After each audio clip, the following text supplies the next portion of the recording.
Good morning. I'm Janine Brown Miller, president of JBM HR Consulting and HRWebsource.com. And I'm Lori Miller of Developing Professionals, your training and development SME. Welcome to HR Tuesday Tips with the Millers, where we're focusing on our second part of the job description. Last time we focused on why we have them. Now we're going to take a look at how we use them. So take it over, JBM. Okay, so here we go. First of all, when you're writing an ad, the first thing you need to pick up is the job description.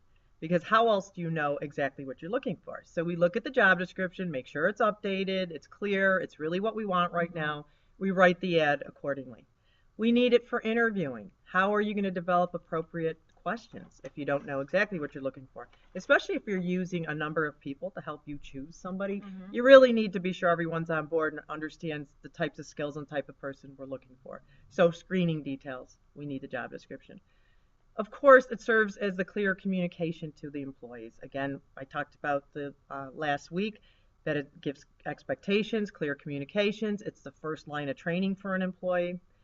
It's required to use when you're doing performance evaluations. And some of you are probably out there saying, well, I don't do them, so I don't have to worry about it. Well, we're going to tell you next time why you need to. But anyway, this is something, again, a key management tool that needs to be by their side all the time. It helps you manage conflict. Sometimes in the workplace you get that, not my job, whatever, or you're overlapping. This will help you clarify that with your people. Not that we want them to say, draw lines where we don't want teamwork, but on the other hand, there are primary duties we want to make sure people know they're accountable for. Again, key management tool for any of your supervisory staff. If you're a business owner, you absolutely want to be clear with your people on what you're expecting, how you want them to look for your business. So again, you need them as well. For compliance, most of what we talk about ties into compliance on multiple levels. But this, if you recall from last week, we talked about ADA, American with Disabilities Act, Department of Labor for starters, but there are other laws that would impact job descriptions. And then it's the first line of defense and guide when addressing poor performance. So the worst thing you can do is start criticizing performance when people never really had the direction or a clear job description. So again, for all reasons, to optimize performance and to also correct performance, you need to be sure you're very clear on your expectations. Training.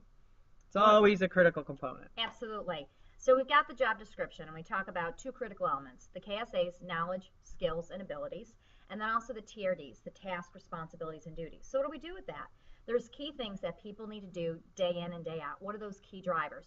You pull those off of your job description, the TRDs, the task, responsibilities, and duties. And then we talk about performance. What are we holding people accountable to? You actually take those TRDs and then you would identify what are the key drivers, and then you actually set some goals around there. And now employees know what they're expected, and now you have some measurement in place. What gets measured gets done. So we definitely need to make sure that we're using that as a baseline to select the employees, what we're holding them accountable to, and then we actually can take that information to set some really good SMART goals.